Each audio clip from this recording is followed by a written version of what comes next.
Si j'entreprends un voyage de longue distance, je devrai m'informer des conditions météo tout au long du trajet et de celles qui prévalent à destination.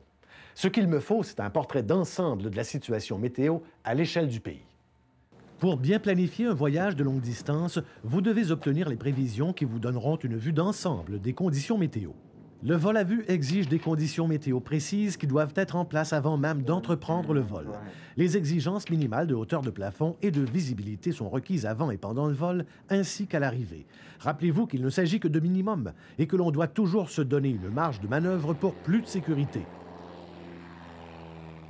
Prévoyez toujours une couverture météo en route et à destination d'au moins 1 heure avant et 2 heures après votre heure d'arrivée prévue à destination. Vous aurez un peu plus de latitude pour faire face aux fluctuations du temps. En route, obtenez les mises à jour des prévisions sur la fréquence 126,7. Les SIGMET, les messages météorologiques potentiellement dangereux, sont une autre source d'informations précieuses. Diffusés par la station d'information de vol desservant la région, ces bulletins font état des conditions météo qui présentent des dangers imminents: grêle, fortes turbulences, orages et même tornades.